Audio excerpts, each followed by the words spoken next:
Welcome back, everybody. You got Will and I-Man here from the Block Runner, MetaZone, and Rovi, and today we're going to talk about LSD Phi.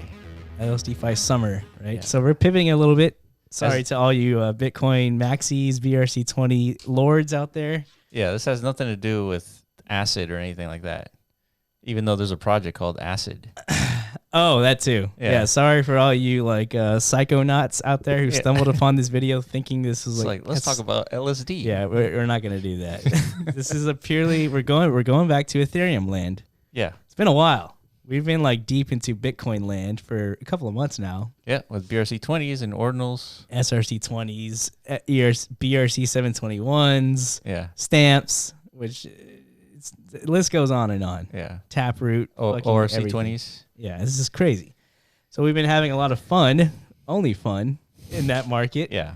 Now there's some fun happening on Ethereum again. Did you know that we're more than just a YouTube channel? We also built MetaZone, the first app store for the metaverse. Buy, sell, and explore a new class of digital assets like our flagship game Rovi.ai.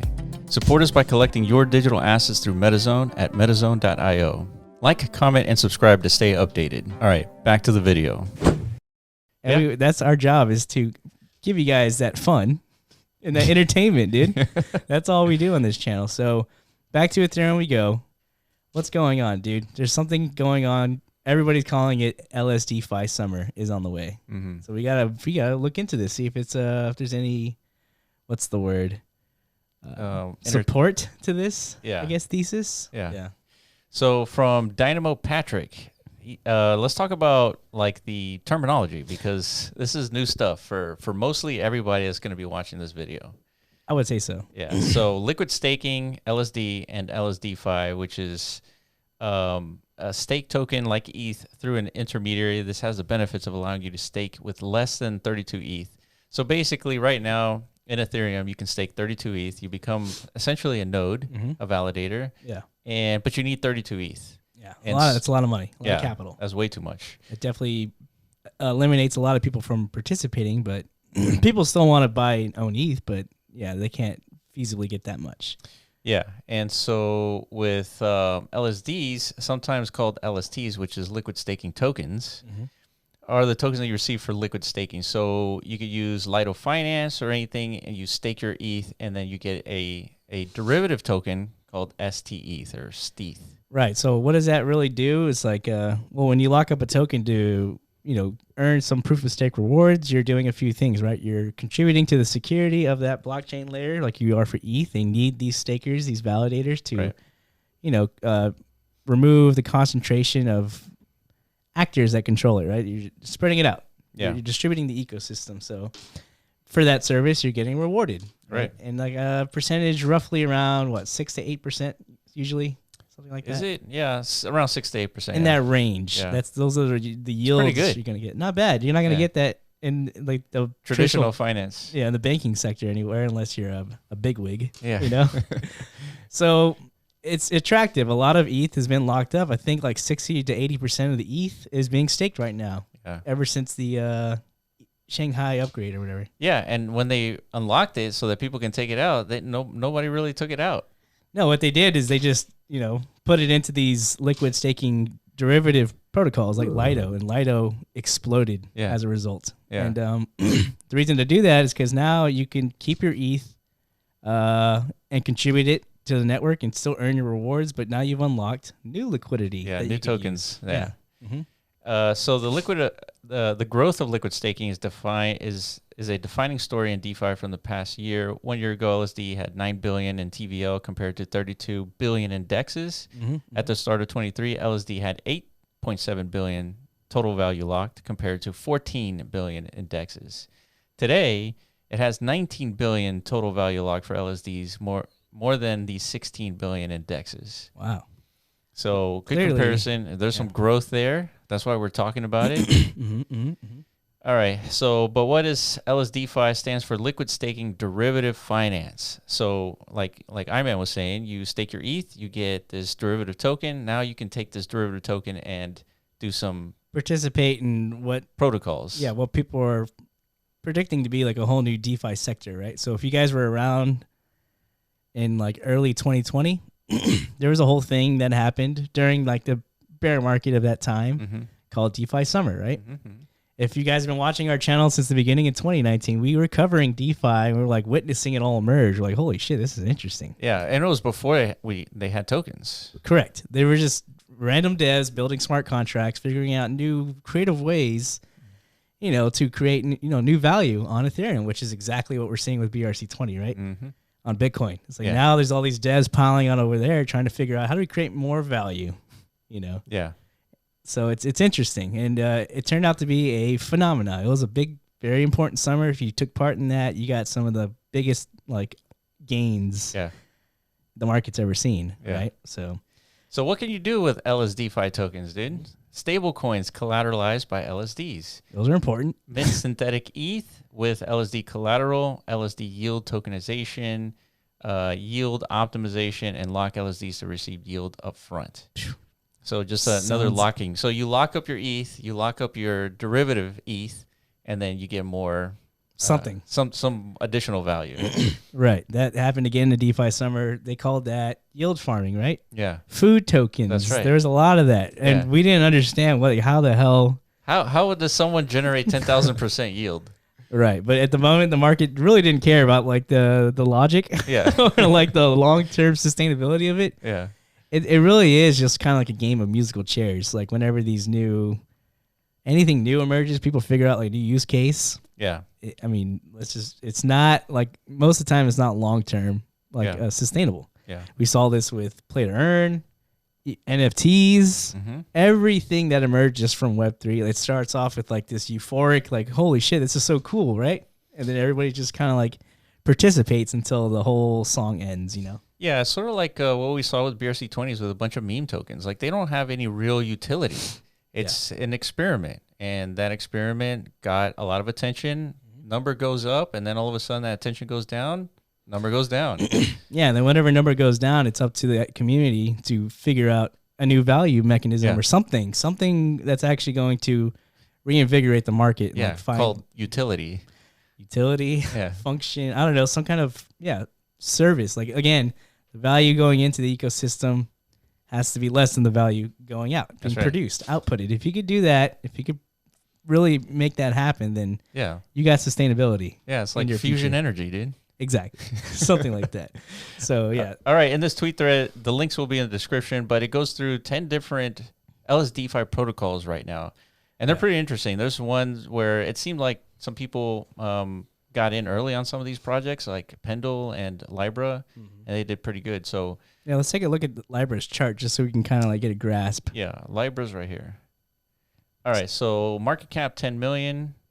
Very small. 7 million tokens out of a total possible 100 million. Yeah. Right. So that's something to take note of. But here's the market cap swing here. Yeah. These are the types of charts you want to see usually when you're on the left side of them. And then it's hard to discover projects on the left side though. Correct. I mean, the reason why we didn't get into this one is because we were in the BRC20 space and we caught some of those nice little. This was May 2023. So this is literally a few days ago. Yeah. So, I mean, this project in particular experienced a little boom and bust cycle. So now it's important to kind of look into this, do some deep diving. Is this just a one time pump and dump? It's just going to disappear into obscurity. Yeah. Or is this the beginning of, again, a whole new sector emerging? This thing, 10 million today could be $1 billion tomorrow. Who knows? Yeah, it could be. Yeah. Yeah. That's exactly what happened to DeFi, on the layer 1 DeFi. I'm going to call this layer 2 DeFi because that's what it feels like. Layer 2? Yeah, it's derivative DeFi. Yeah, DeFi. That's better. I like that. Yeah. Okay. All right. So in this thread, he links to this guy named Poop Man, where he basically outlines people to follow that are really following the LSDFi pace. So I would this again. It's going to be in the description, but there's a bunch of projects here and people to follow. Yeah, there's also a dashboard that we found here, the Dune Analytics dashboard that's been put together. Let's see. Here it goes. Yeah, all the links are going to be in the description. This is I think what you should keep your eye on because when it comes to DeFi, the most important metric to consider is TVL. Yeah. How much liquidity is being locked into these protocols, because that's essentially what they do. They're just nice little front end wrappers for smart contracts. Yes. That's what DeFi is. Yeah. Right? So the more TVL getting injected into these protocols, that means there's something that these protocols are outputting that, people want. Yes. Right? Yes. Yeah. And what do you know? I'm going to find here, where'd it go? But Coinbase, here it is. Coinbase ETH. They're participating in this LSD Phi. Well, yeah, the people who are actually like locking up their ETH at Coinbase, they're getting another derivative, right? So I was like, yeah, let me take this and, let's do some degen with it. Yeah. So even Coinbase is in this, dude. Yeah. We'll see what happens to them in the future. Yeah, it's a good thing the SEC isn't listening to us, dude. Yeah. I'm sure the SEC is going to have no problem with that. Yeah. So Binance is over here talking about LSD, but it's like a repost from a different AZ Coin News website, but they explain LSD Phi. More DeFi Llama, that's another place to follow along here. And here's a list of different LSD Phi related projects. We got Coinbase. Well, this is the LSD primitives. This is where people are actually locking their ETH to generate their derivatives. These aren't actually the LSD Phi. So that's important to distinguish. Yeah, because there's DeFi, there's LSD Phi. Do we even need like a whole new DeFi sector for this stuff? Because they're the original DeFi primitives accept these derivatives too. Yeah, you're right. So think of LSDFi is, like you're saying, the second layer. The only way to get LSDFi or to get into LSDFi is by staking in DeFi first. Yeah. Right? You get the derivative and then you do stuff with the derivative. Yeah, but this is the thing. So there is like this LSDFi market isn't even really like born yet. Like if you go to CoinGecko, look up categories, it's not there. It doesn't exist. Yeah. It's that small. It's that unrealized, right? But there is TVL coming in. Like if you go back to that Dune dashboard, there's already 400 million in this market. That's not nothing. Yeah. There's some money being thrown into this, but there's even more of the derivative liquidity being put into the, the Origin DeFi projects like AAVE, like Curve, right? So that's something to consider, right? Like, what is the chance this market's going to overtake original Origin DeFi? Is it possible? Is it? I mean, it takes DeFi to get into LSDFi. It doesn't take DeFi. It just takes locking up your ETH and getting STE. That's not DeFi. That's just a liquid stake derivative protocol. And then now you're in a whole different DeFi market. Yeah. Okay. You don't need DeFi at all. Yeah. So that's interesting. So what if this just kills Origin DeFi? Yeah. Like AAVE, nuked. All the original primitives is nuked because nobody wants ETH anymore. Everyone wants to lock up their ETH. Yeah. And then use the derivatives to do DeFi. Sure. That's the potential here. There is a chance this LSDFi could just explode in demand and just siphons all that liquidity. Yeah. Yeah, because you want to lock up your ETH anyways, right, to get that yield you're like to begin with. You're double earning, right? Yeah. Yeah, why would you use your ETH in DeFi? Why would you do that? I mean, in traditional finance, we have derivatives anyways. Like most of the value that's generated in traditional finance comes from derivatives. That's 100% true. Derivatives market's like the biggest market on the earth. And it's not even close. Yeah. Like it's like 1,000 to 10,000x bigger than like it's actually like real estate, like for example. Yeah, you're talking like derivatives is like some obscene market that like doesn't even make sense like in relation to how much real value exists on Earth. Something like that. Yeah. But an entire like economy is like supported by it. Yeah. So just to illustrate what happened in 2008, the banks packaged up a bunch of mortgages into a derivative. Yeah. And then sold the derivatives to other banks. Yeah. And that's how they were able to generate, thousands of billions of dollars off of just these derivatives, which they were just like, functional NFTs in a sense. Yeah. I totally agree. So these are the things we got to kind of like look at and observe and weigh whenever we keep going down this path of, watching this sector grow. Yeah. It's like, what does it do to Origin DeFi? What is Origin DeFi going to do to like kind of resist against this LSDFi taking away its liquidity? Yeah. It's definitely like a little bit of a civil war going on here. Yeah. I could see that. I don't think the narrative is really built up for that yet, but I think it will. Yeah, it could. Yeah, we'll see.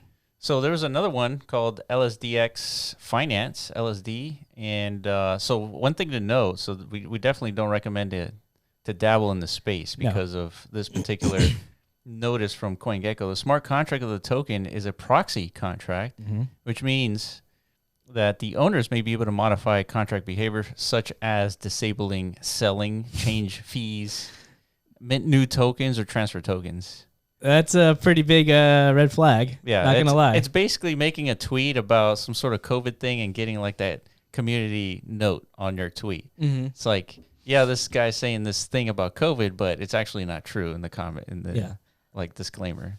Yeah, so the reason why we're showing these projects like LSDX or Libra is not because we're endorsing them in any way. It's just this is how you're gonna get a grasp on what's happening. Yeah. Look at the market caps. They're so small, but again, some of these will actually end up becoming major primitives if this market, matures and grows and attracts, billions of dollars in TVL. Yeah. Now we're not saying this one will do it or the next one will do it. Right now, Libra has the lead, right? It has the majority of the LSD Phi liquidity locked into it, like basically 50% of it. So that's something to take note of. This is one we're going to do a deep dive on. Why? Why is Libra attracting so much liquidity? Yeah. Yeah. So let's kind of give you an idea where our heads are at, where we're going to go with this. I think to me, this is very interesting because like we've been in BRC20s for a whole couple of months now.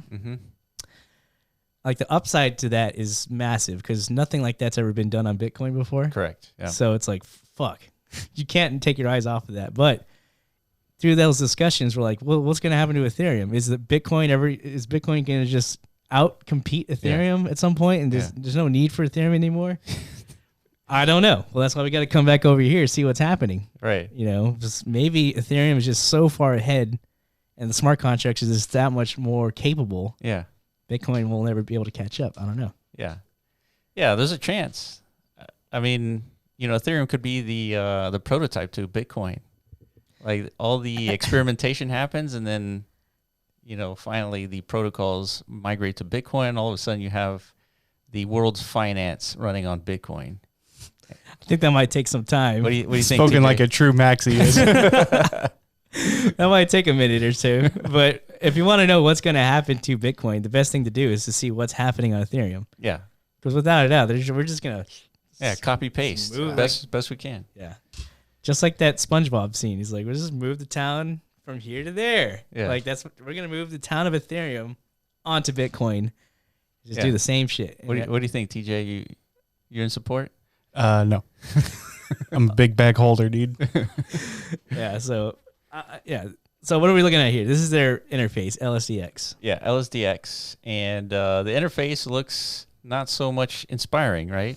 But that's what all of DeFi summer looked like. Yeah, that's really why I wanted to look into this project, because it brought back the nostalgia of 2020. And I'm pretty sure whoever built this knows that. Yes. They're like pulling on the heartstrings of like the crypto OGs. Like, remember this? Yeah.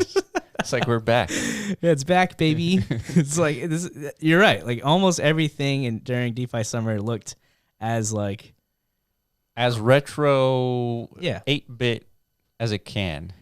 I don't know why. I guess it's kind of like the culture of finance, I guess, on Web3, but also because figuring out UI UX is one of the more difficult design decisions. So why not just do something ridiculous instead? Yeah. Just to get, again, these are just like cute wrappers for smart contracts. Yeah, that's all that's these right. things are. Yeah, you're interacting with smart contracts. Yeah. So speaking of, we got to be careful since it's so early. There's a chance some of this stuff could get hacked. Oh, big chance. Yeah. So this is just big disclaimer. Yeah, entertainment purposes only, just to understand what the hell is happening. Yeah, this is just for funsies. Yeah. But just one last thing is just, can we go to CoinGecko and look up? Let's see, like DeFi market. Or category. Yeah, there you go. Decentralized finance. No, not that one. Okay. Just want to get like a scope here. DeFi. There you go. All right. So the overall market cap for DeFi is 47 billion. Total value locked 55 billion. Yeah. And considering like all of LSD is like basically around 20 to 25 billion. So like half of DeFi's liquidity is locked up into LSD right now. Yeah. Like the market of LSD. Yeah. And considering there is no like LSD market even really being observed or considered on CoinGecko, to me that's the upside. It's you subtract 20 billion from 47 billion, that's the market potential for this LSDFi space. We got a potential $20 billion market, and we're gonna watch emerge here. Or maybe they'll just dominate the whole thing. Right. There will be no DeFi. It'll just be LSDFi. Yeah. Look at this. This is, I think we discovered somewhere around here. It's like March, maybe June, April, yeah, around there. Yeah. It's like, how high could this go? And no, it was definitely before, dude, because I remember looking at the TVL. I was like, we were like made a big deal whenever it crossed $1 billion, remember? Yeah. So it was probably... Okay, definitely wasn't that. Yeah. We weren't recording that. I don't remember. I don't know how we saw that, like, it crossed $1 billion moment. Actually, you see that dip over there? It might have been it crossed 2 billion. I was like, well, this is it, right? Maybe. It's not going to go that much higher. I do vividly remember that. I was like, we were like, whoa, dude. Yeah, it was definitely around here. Yeah. Okay. And then before you know it, it's like exploded to like 100, crap, dude. 130. Yeah. And then it went all the way to like 178. Okay. So DeFi's back on the menu, boys. So I'm looking forward to this. So keep your eyes. We're adding, well, DeFi has always been on our sectors to watch list, but now we got a derivative DeFi market to keep our eyes on. All right. Well, if you guys know anything about LSDFi and you want to let us know, comment section below. Follow us on Twitter at The Block Runner, at MetaZone.io, and at Roby AI, and we will catch you in the next video. Peace.